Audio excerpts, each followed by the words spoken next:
आणि नवीन वस्त्र दिले सुंदर पैकी, आणि नवीन वस्त्र दिले आणि तिलक करा. भगवान परमात्म्याने तिलक केला तर अर्थात यशाचा तिलक केला. कशाचा?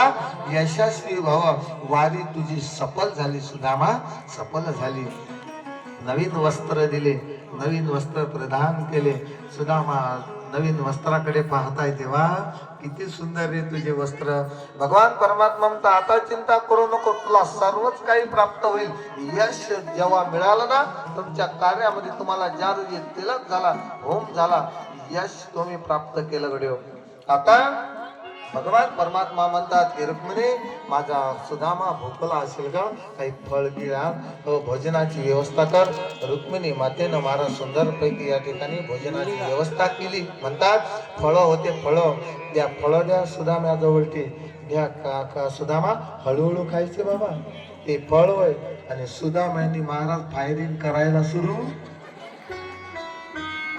सुदाम्यानी महाराज फळ खावायला सुरुवात केली. घाई घाई घाई.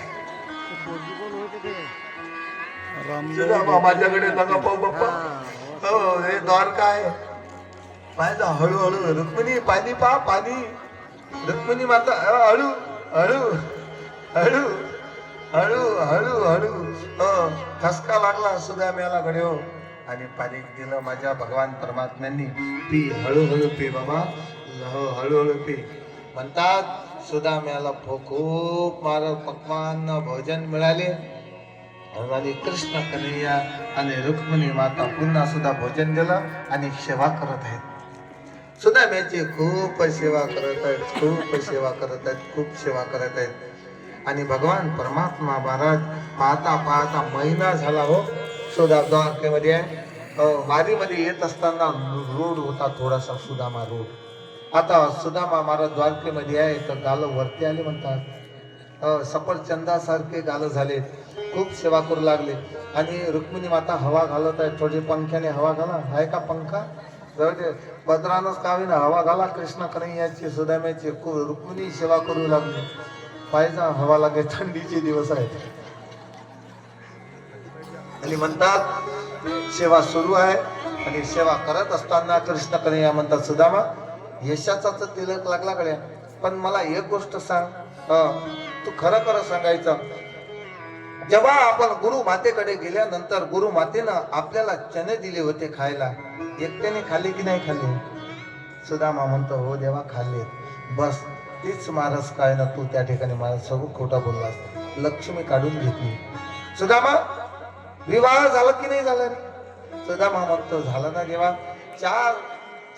चार मुलं आहेत आणि एक पत्नी आहे. आणि सुदामा म्हणतो देवा तुमचा विवाह झाला की नाही झाला? कृष्ण कन्हैया म्हणतात हो झाला ना. सुदामा 16,108 पत्न्या आहेत. सुदामाने डोक्यावरच हात ठेवला. देवा एकच सांभाळता सांभाळता चालली रे बाबा. आणि 16,108 पत्न्या देवा कशा सांभाळता? सुदामा मग म्हणतो देवा म्हणून तुम्ही देवा देव आहात म्हणून तुम्ही सांभाळता. सामान्य मनुष्याला एकच सांभाळता येत नाही तर दुसरी कुठं? 7 दिवस सप्ताहामध्ये जावं आणि 8व्या दिवशी महाराज मंडळींची पत्नी दारातच असते, उभीच असते महाराज रुक्मिणी मातेसारखी. रुक्मिणी माता हात दुखील हळूहळू, थंडीचे दिवस आणि पाहता पाहता पूर्ण सेवा करून घेतली. सुदामा आमच्या सुशीलाने वहिनीने काहीतरी दिलं असेल ना रे. सुदामा म्हणतो महाराजांना एवढे पक्वान्न खाल्ल्यानंतर खरोखर महाराज पोहे गोड लागतील, द्यावेस वाटत असेल का? पण नाही महाराज. सुदाम्यांनी महाराज ते पुटोळी होती ती लपवली, लपवायला लागले. आणि कृष्ण कन्हैया म्हणतात असा देत नाही तर रुक्मिणीला सांगितलं रुक्मिणी हवा घालणं आता बंद करा, थंडीचे दिवस आहे, चौकशी करा. सुदाम्यांनी पोहे आणले म्हणतात. आणि ते पुतळी पाहू लागले रुक्मिणी. आणि पाहता पाहता सुदामा इकडे लपतो तिकडे लपतो, पळू नका फक्त, इकडे लपतो तिकडे लपतो. शेवटी रुक्मिणीच्या हाती ते पुतळी सापडली.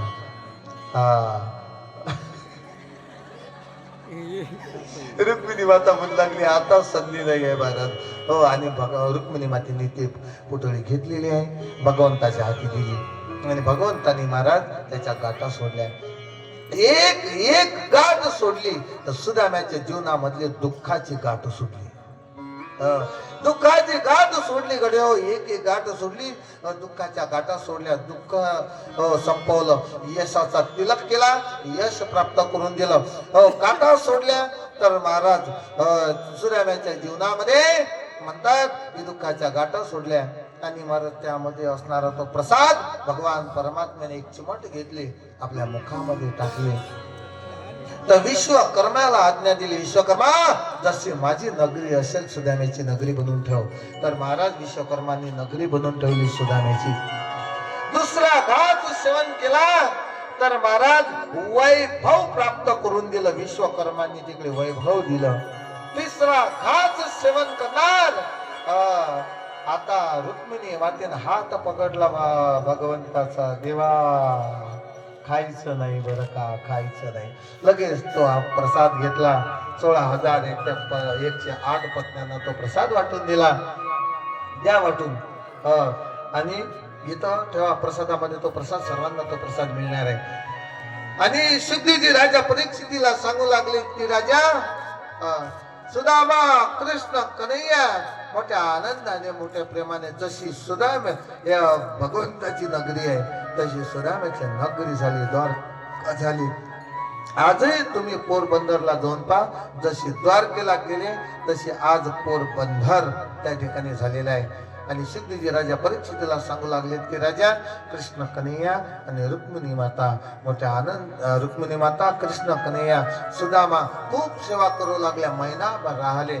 आणि शेवटी महाराज भगवंताला माहिती आहे की जी असणारी सुशीला ती प्रतिव्रता आहे, ती उपवासी असेल. सुदाम्याला सांगितलं, सुदामा बरं का आज महिना झाला रे, आमची वहिनी वाट पाहत असेल ना. तर सुदाम्याच्या मग लक्षात आलं, हो आपल्याला परत जायचं आहे म्हणून. हो मग तर मागरस का होईना, हो देवा आम्हाला परत जायचं आहे, आता आज्ञा द्या. आणि भगवान परमात्मा म्हणतात, बरं का ठीक आहे आज्ञा देतो. आपल्या पत्न्यांना बोलावलं आणि महाराज आशीर्वाद घ्या आता. आणि रुक्मिणी माता आशीर्वाद घेत आहे, बसा सुदामा खाली आणि आशीर्वाद घ्या रुक्मिणी माता. आणि रुक्मिणी माता जामुवंती, सत्यभामा, कॅलंदी, मित्रविंद्या, भद्रा, लक्ष्मणा एकामागे एक येत आहे. आशीर्वाद देऊ देऊ देऊ देऊ, आशीर्वाद भव, आयुष्यमान भव, सौभाग्यवती भव. आशीर्वाद देता देता सुदामा जातो. आणि शेवटी म्हणतो सुदामा कृष्ण कन्हैयाला, काना अरे बापा भरपूर आहे, थकलो, पाठ दुखत आहे रे, आता तूच या ठिकाणी आहे. आणि सुदाम्याच्या समोर कृष्ण कन्हैया येतात आणि कृष्ण कन्हैयाने आशीर्वाद एकदा प्राप्त केला. नमस्कार करा, नमस्कार करतात. चरण स्पर्श केले कृष्णाने सुदाम्याचे, अर्थात भक्ताचे चरण स्पर्श केले. सुदाम्याने एकदाच आशीर्वाद दिलं बाबा. आणि जसा आशीर्वाद दिला सर्व पत्न्यांना तो आशीर्वाद प्राप्त झाला. आणि मग त्यावेळेला सुदामा म्हणतो, देवा आता आज्ञा द्यावा. आणि त्यावेळेला भगवान परमात्मा म्हणतात, सुदामा ठीक आहे गड्या, आता पूर्ण आशीर्वाद मिळाला. आता सुदामा म्हणतो, येतो देवा, पंढरीच्या राया प्रभू दीनानाथा आणि आज्ञा द्यावी, आता येतो आम्ही देवा, येतो आम्ही. आणि भगवान परमात्मा गड्यो म्हणतात, सुदामा या बरं का. आणि सुदामा हळू हळू हळू द्वारकेमधून जाऊ लागले समोर.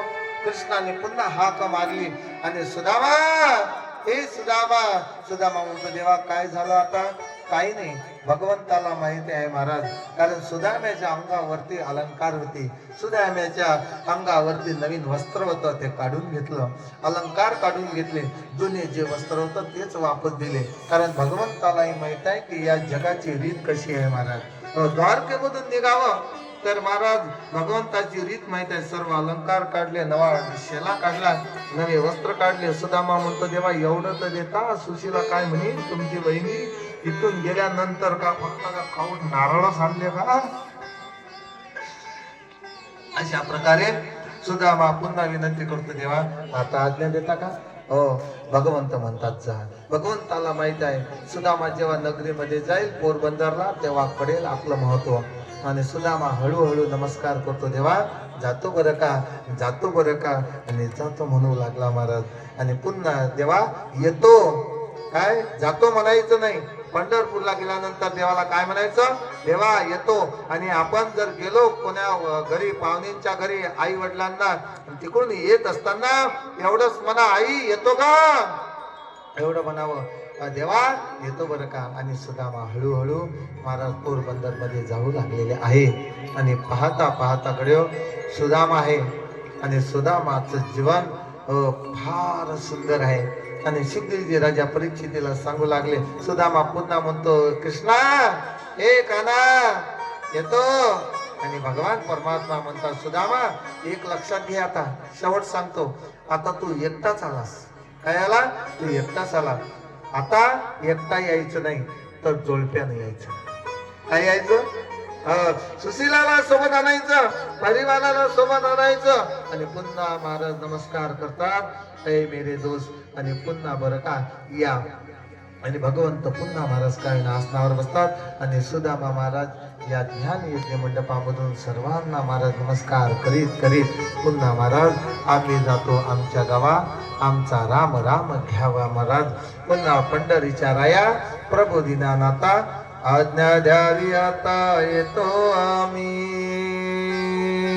पंढरीच्या राया प्रभू दीनानाथा पंढरीच्या राया प्रभू दीनानाथा पंढरीच्या राया प्रभू दीनानाथा पंढरीच्या राया प्रभू दीनानाथा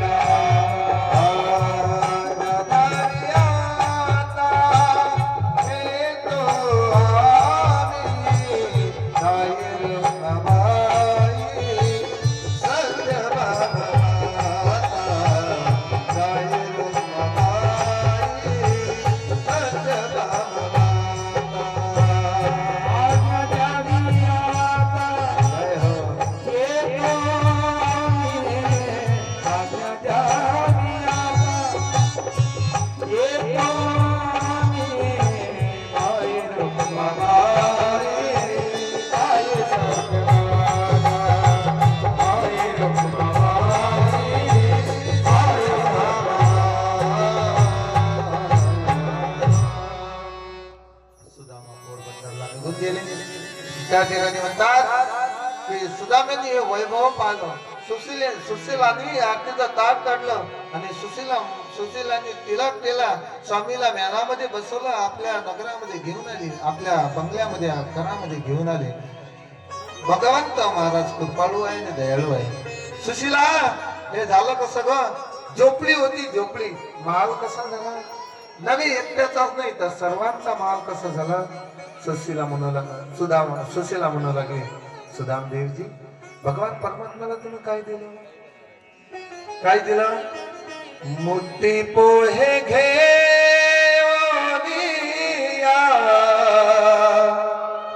भेटावया गेला. सुदामेनी बघा मोठी पोहे घेऊन काय ना भगवान परमात्म्याला भेटी करता गेला ना. भगवान परमात्म्याने त्याच्यातली 2 घास खाल्ले. तिसरा घास पत्नीने म्हणजे 2 घासात भगवान परमात्म्याने जशी माझी नगरी आहे तशी नगरी देऊन टाकली. दिली की नाही? तर मग सांगण्याचं तात्पर्य सुदाम्याचं जीवन कसं आहे. आज वेळ झाला मला माहिती आहे का? सुदाम्याने फक्त प्रसाद दिला थोडासा. भगवान परमात्म्याला का होईना थोडासा प्रसाद द्या गयो. भगवान परमात्मा तुमच्यावरती अनंत कृपा करेल. भगवान परमात्मा महाराज अनंत आहे. तो फक्त तुमची परीक्षा घेतो या 7 दिवसात. कोणी कोणी या धार्मिक कार्यामध्ये मदत केली, कोणी अन्नदान केलं, कोणी नाश्त्याची सांग घेतली, कोणी चहाची सांग घेतली. अरे भगवान परमात्मा एवढा उदार आहे, तो त्याचं कार्य तो स्वतः करून घेतो. पण महाराज भगवान परमात्मा तुमची परीक्षा पाहतो. तुम्हालाही काहीतरी द्यायचं आहे भगवान परमात्म्याला. म्हणून आपापल्या परीने तुम्ही खूप मदत केली. तुम्हाला मनापासून धन्यवाद. सुदामा पोरबंदर मध्ये राहत आहे आता आनंदाने. इकडे भगवान परमात्मा आता 11व्या स्कंदामध्ये आपण प्रवेश केला. 11वा स्कंद भगवान परमात्मा नेता. रुक्मिणी माता तुम्ही आता एकटी निघून जा. रुक्मिणी माता चला, फक्त भगवंत इथं राहते. यजमान मंडळी कापूर लावायचा आहे तुम्हाला. काय लावायचं? कापूर लावायचा आहे. सुखदेवजी राजा परीक्षितीला सांगू लागले आता तुम्ही पायाची आळी मारा. कृष्ण का नाही पायाची आळी मारता येईल का? पहा मारता येत असेल तर मारा, नाही तर तसे पालताना अशी पालताना मांडली तरी चालते, काही हरकत नाही. शेवटी जे राजा परीक्षेला सांगू लागले ते राजा 11वा स्कंद भगवान परमात्मा ने धाम दत्तात्रय प्रभूंनी 24 गुरु केले कडे हो.